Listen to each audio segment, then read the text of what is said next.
So how powerful is the Force? So I have a piece of paper with a long list of points I want to talk about.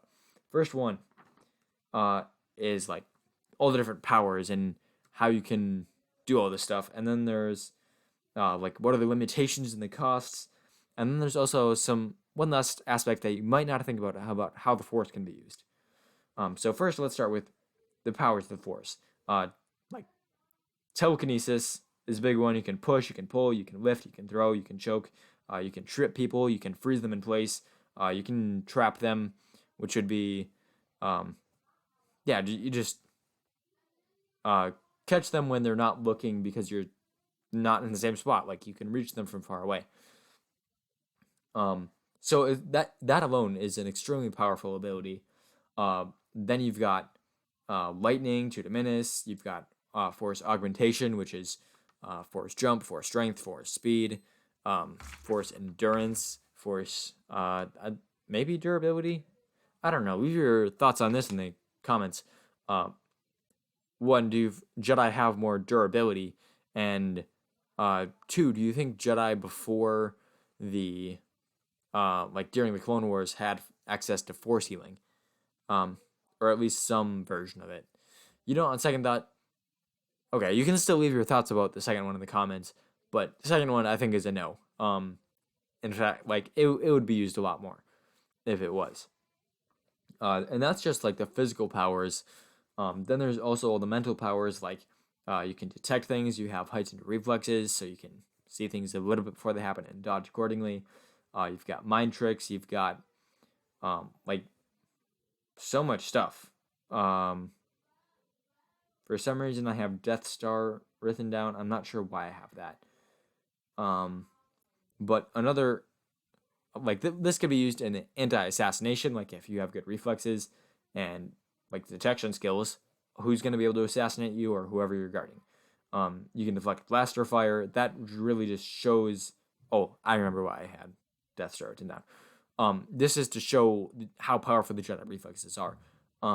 Deflecting blaster fire is a very common move done by Jedi. Shows that it's a pretty basic force ability. Shows that deflecting blaster fire is easy through the force. Like that, okay, maybe not easy, but like blaster fire is moving really fast. If you ever tried like blocking a Nerf bolt with like a toy lightsaber or something, I mean it's not perfect, but deflecting blaster fire would be kind of similar to that, and you get shot most of the time when you do that, or at least I did when I was a kid. I should probably try again and see if I can do a little bit better. But then there's also the Death Star where Luke shot his proton torpedoes into the exhaust port. That takes extreme reflexes. Like a computer missed, and he didn't. It's pretty intense. And then the other awesome application of these mental powers is sneaking around. Like if you can sense someone around the corner, then you can like hide basically. It's a lot easier to sneak around if you can see your whoever's potentially looking for you before they can see you. So that's super important for sneaking around. Jedi would be not Jedi. Force users would be really good assassins, and they'd also be really good at defending against assassins. Ugh. My voice is getting tired. Next, I want to cover all the limitations and costs. So, in a magic system, which the Force is like a magic system, generally you have like costs and limitations. And I've always wondered if George Lucas like wrote out exactly how the Force works, or if he just kind of basically just had a general understanding and decided when and what not it could do. Basically, how hard and soft of a magic system is it to him? I mean, to us, it seems, I would say it's pretty soft, I guess. And basically, if you don't know what a hard and soft magic system is a hard magic system is one with like clearly defined rules. Examples of this are, I haven't seen this one, but this is a common example. Is what's it called? I know the story. It's like two kids, like their mother dies, and through magic alchemy, they like try and bring her back, and it doesn't work or whatever. Is like Full Metal Alchemist is the one. Full Metal Alchemist. Then there is like a soft magic system, which is like Lord of the Rings. Like, what can Gandalf do? I don't know. He's just kind of a wizard. He doesn't have clear defined powers. Um, yeah, so that's a hard and soft magic system, and obviously it depends on what you consider hard and what you consider soft. But I would say the Force to us is more of a softer magic system. It could be seen as harder, um, but like we don't really know all the rules and limitations to it. But here's basically all the stuff I have that I think have been said about it and stuff. The first thing to consider is in episode 5. Uh, Yoda says that size matters not, and he's talking only about telekinesis at this point, but it could also apply to other force abilities, and I'll touch on that a bit later. But if size doesn't matter, then why can't Jedi like throw planets around? Why can't they like move stars out of orbit? And then Yoda, of course, explains only in your mind it matters. Um, so does this mean that if a Jedi believed hard enough, they could like smash people around with a sun? Like they could just throw it around at the speed of light? Like, I mean, obviously not the speed of light, but like 99.99999% of the speed of light. Um, like, could a Jedi theoretically do that if they believed hard enough? I don't know. That's a very interesting question, and I'd love to ask like George Lucas this, or maybe even Dave Filoni. I don't know if he would know. He probably would. And again, it goes back to this idea of, do the creators even know what the rules are? Like, because I mean, they don't really have to. It's still a good story. The magic system isn't. It doesn't have to be a perfect science. I personally, I would prefer it to be. I like hard magic systems. I like knowing, I guess, or I don't know. I like the idea that there is a plan. But it's not really necessary to tell a good story. Like Lord of the Rings, obviously, and I'm sure what Tolkien, like knows how the magic works, but I mean, to the reader, we don't really know how it works, or at least I don't. I mean, maybe there's some like comics or something or extended universe that explains it a bit better. But from what I know, it's a pretty soft magic system. Um, yeah. So does size really matter? And clearly, size matters in your mind at the very least. So like, it's pretty believable for a Jedi. Oh, I can force pick up that water bottle there, like that water bottle that I have right next to me. You might have one, might not. I can force pick up that water bottle right there. But it's not quite so believable. Yeah, I'm just gonna pull that moon down onto my enemies. They're kind of being mean, so I'm just gonna drop a moon on them. Like that seems a lot less believable. And that would explain the reason why Jedi don't just move things around like crazy. Another thing to consider is, does distance like matter? And again, talking about specifically telekinesis, um, if I'm like right next to this water bottle, can I lift it up easier?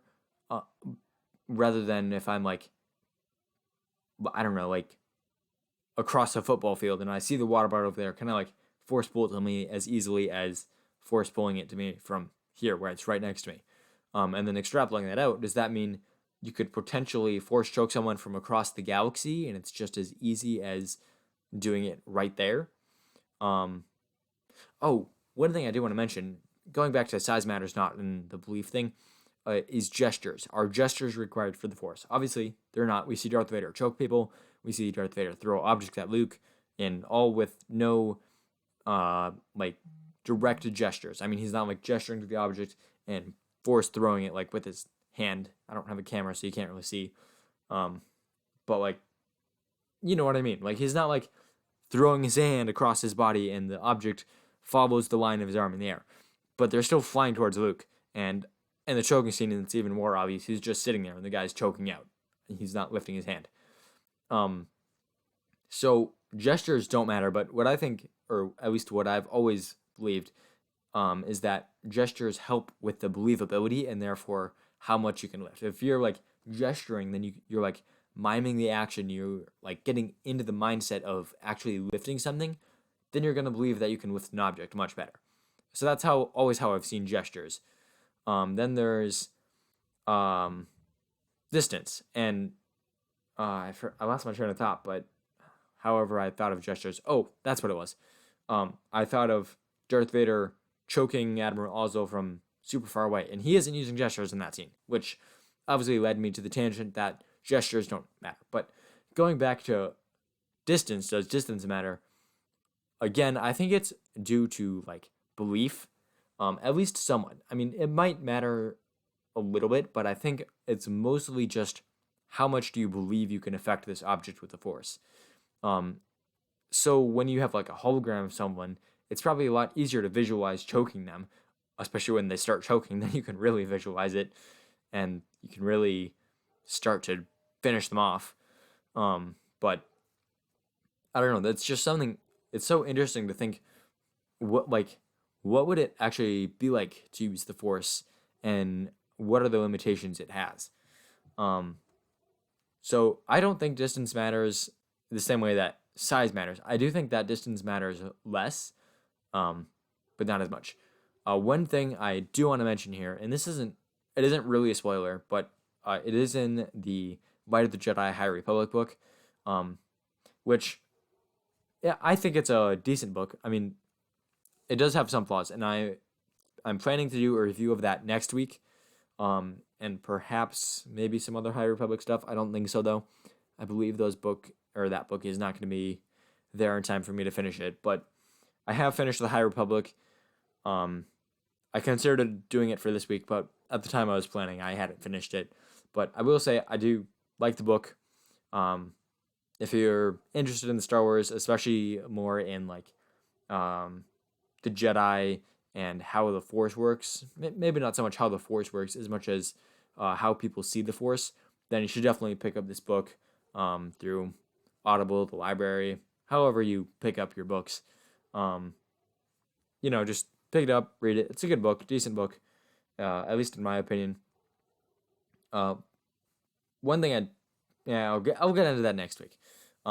But one thing that does happen in this book, and it's not too much of a spoiler, is a bunch of Jedi are like, trying to move this thing from like it's in space, and they're trying to move it, or they need to use the Force to move it.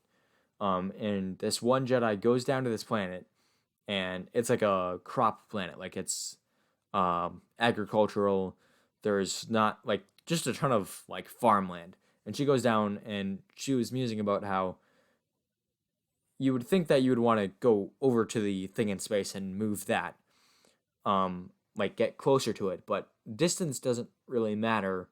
Um, and what really matters is like your connection to the Force. And here, there's a lot of connection to the Force because there's so much like plants and agricultural. It's just plants. It's a lot of food that they're growing, and it's all around you, and you can feel the Force really flowing here. And I do think distance matters. Like I don't know, maybe I think that, and therefore it is that. But to this Jedi, um, I don't remember the exact quote. I don't think she said like it doesn't matter, but I think she said it was less important, or it doesn't really matter. And maybe she just didn't have time to get there, and so is rationalizing.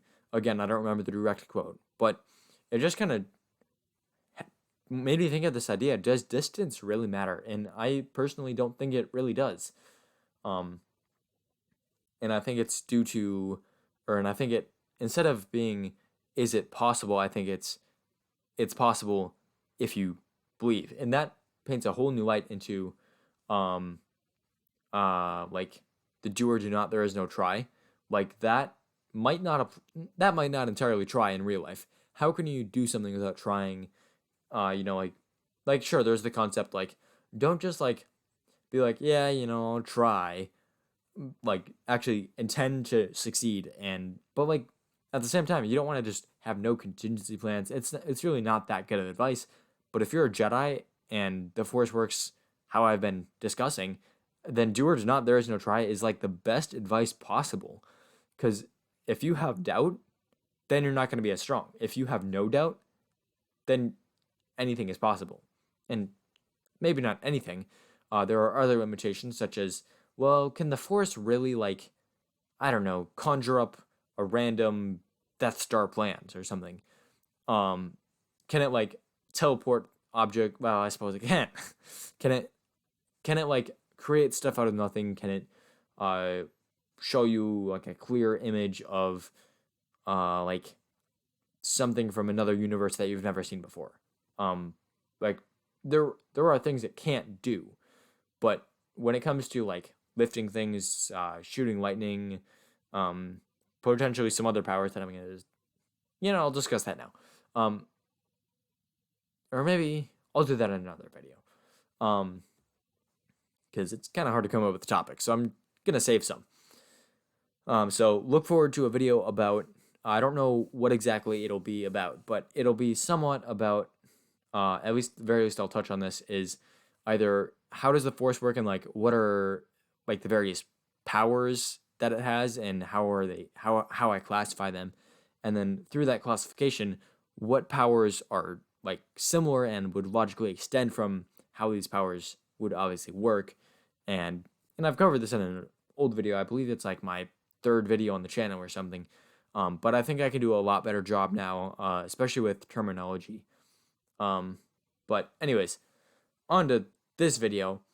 Um, the in the High Republic, the Jedi is talking about like how all the plants on the agricultural planet around them are like their life, and the Force flows through them and all this stuff, and it gives them power. And that also got me thinking about the next section of this section, which is limitations and costs. The second part: do emotions change power, and do nearby living things affect power? So, first one I want to touch on is living things. So Yoda, I believe his words are, dang it, I don't remember the words. Basically, he says that the Force is generated by all living things, or is that what Obi-Wan says?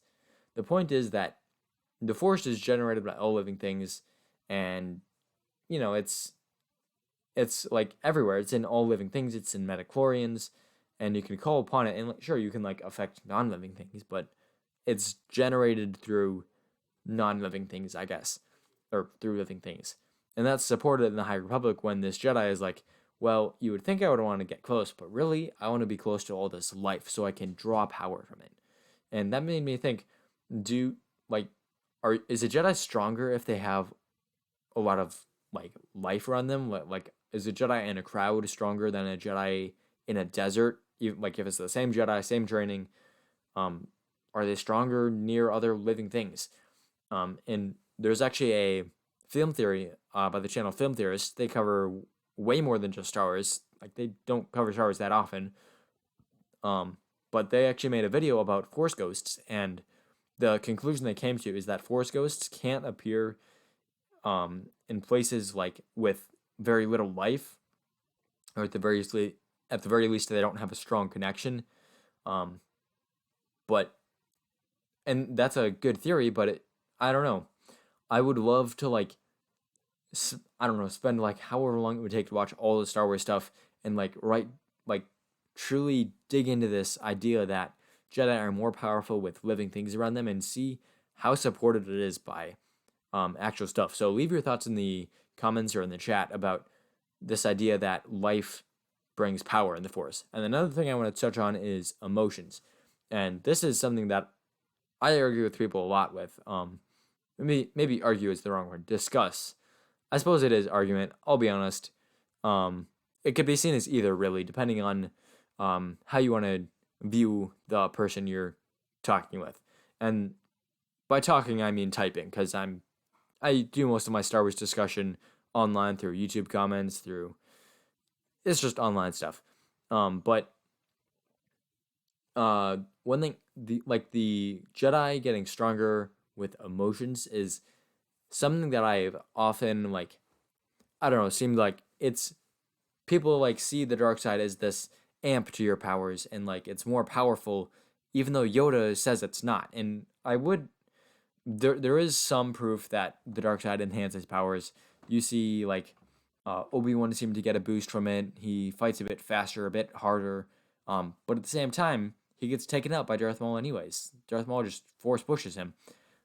So in a sense, the dark side weakened him. Then later in the Clone Wars, he does the same thing, and Darth Maul exploits that even more obviously this time. He even says, "I exploited your anger. I riled you up and then punished you for it."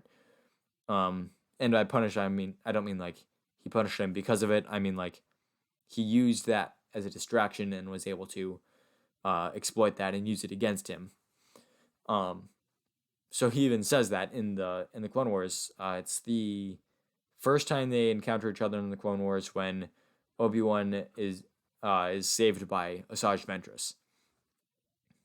Then there's like the Skywalkers, and Luke beats Darth Vader through anger, or at least when he's angry. You see Anakin. I don't know. He seems it just seems people fight more intensely when they're angry, or when they're filled with the dark side emotions.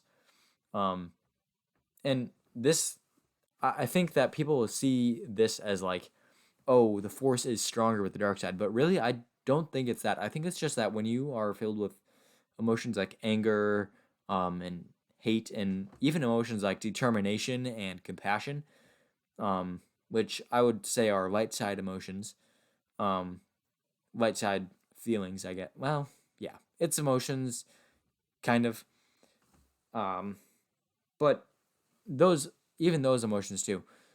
It's not so much that the Force is stronger. It's just that you're more focused and um, I don't know. You just have this determination that you're not gonna lose because you're angry, um, because there's people at risk, because you're determined to get this done, and like this, it impacts your fighting, and like it frankly just makes you more focused. Um, so I feel like the Force doesn't get stronger with emotions, but you yourself get more focused. Um, Another limitation and cost of the Force is, and these are kind of the obvious ones. It's like fatigue, distractions, Force walls and cloaks, and training. So on the screen, I'm sure, and in the thumbnail, you can see why don't the Jedi use the Force more? And a lot of this is Force cloaks and Force walls. To be clear, when I say Force cloaks, what I'm referring to is like cloaking your signature in the Force, I guess, so that people don't sense you. The biggest example of this and the most obvious is Darth Sidious. Like, he's sitting around with the Jedi all the time, and they don't even know that he is the most powerful Sith Lord, like, that we know of in canon. Like, they can't even sense it. That's an example of a Force cloak. And although I don't think it's ever been like mentioned or like explained that they're hiding their Force signature or anything. It's implied in that the Jedi can't sense him, that he is using some sort of power to block it. Um, then there's, again, very similarly, Force walls. I don't think it's ever been mentioned, but Force walls have to be there, because otherwise Jedi would just be like Force choking each other. Maybe not Force choking. Sith would be Force choking everyone um, all the time. They'd be like hitting each other with their lightsabers, because, I mean, as you can see, or as you, I mean, I would assume, maybe you disagree with this, but to me, at least, it seems pretty clear that Jedi using telekinesis are stronger than Jedi just pushing stuff or whatever. Um, so, like, a Jedi could theoretically just turn a lightsaber and attack someone with it or control them, but that doesn't work if they have Force balls, which, I don't know, it just seems like something that has to be there. And then the last one is, or I don't know if I mentioned these, fatigue, distractions, and training. Fatigue and training. Actually, I do want to talk about fatigue a bit more. But training, obviously, I suppose another one I should have written down is talent. I think talent and training, it's hard to tell what comes from what. You could say, like, oh, this guy has so much talent, but maybe he just had good training. Or you could say this guy has so much training, or maybe he just had good talent. Like, it's impossible to tell. It's like the nature versus nurture argument. But as for distractions, oftentimes Jedi get distracted, and I think this, again, ties back to size matters not only in your mind, it matters, or whatever Yoda said. I don't remember the specific words. But if you're distracted, you're not focusing, and you can't, like, force yourself to believe. You can't force yourself to, I don't know, like, make the size not matter, I guess. Um, and you're going to be distracted, then you're not going to be able to use the forces effectively. Then there's fatigue, and I mean, if size doesn't matter, one thing that does matter is fatigue. And I think that this is where size and distance might matter the most, because maybe you can use the force, let's say, go back to that sun example. Maybe if you believe hard enough, you can throw a sun around at almost the speed of light. But maybe it's also very fatiguing when you do that. Um, so, for example, you lift an X Wing, you're going to get really tired. You lift a giant pillar, like Yoda did in the Battle of Geonosis, and you're going to get super tired. Um, Fatigue seems to accompany most powerful uses of the Force, and I think that just makes sense. So, it's totally possible that Jedi can do like incredible things, but when they do those, their like endurance level goes down accordingly. And therefore, even if they can, they might not want to.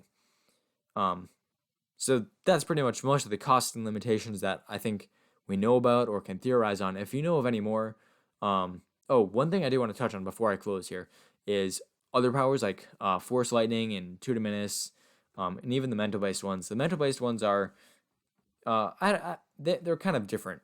I don't know. They seem to they don't really apply to the same rules. Like, does size matter with what you can sense? I mean, sure, you could say you can sense something even more deeply or an even wider range, but I don't know. I feel like um, maybe those have different rules for power levels, and those I don't really know. It's a bit more vague on what you can do mentally with the Force, because it doesn't have like a clear physical representation in the movies. Maybe if they wrote more books from like a first person point of view, you would get a better understanding of it. But even then, they kind of generalize, say, "Oh, I had a feeling," like I don't know. Yeah, I don't know what feeling it is though, writer. Which is good. I mean, I don't really want to know everything about Star Wars. It's great to have some mystery. It's great to have some stuff to theorize about. Um, so yeah, those don't really matter. But stuff like Force Lightning, size matters. Like, does size, or what is the phrasing? Size matters not. Transitioning that from lifting something with telekinesis to Force Lightning, does that mean you could theoretically shoot an extremely powerful blast of lightning that could take out like an entire fleet? Sure. I mean, is that like more indicative of your indicative? Is that a word I used right? I have no idea. Is that because of your like power, like your talent and your training, or is that just because you, like with telekinesis, just because you um think that you can do it and therefore you can?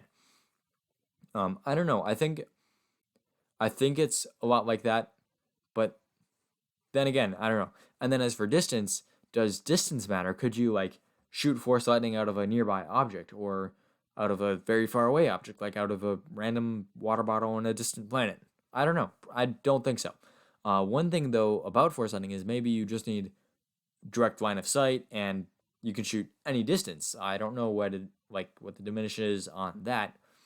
Um, I mean, it seems like force lightning is um, I mean, it seems like people don't limit their force lightning ranges very much. Um, and I mean, I'm sure like if you blast at another planet, you're gonna miss. If you blast at some guy even across the football field, they have time to dodge it. So maybe distance doesn't matter in terms of power level and the speed of your blast or whatever, but it matters in reaction time and your precision for your accuracy, basically.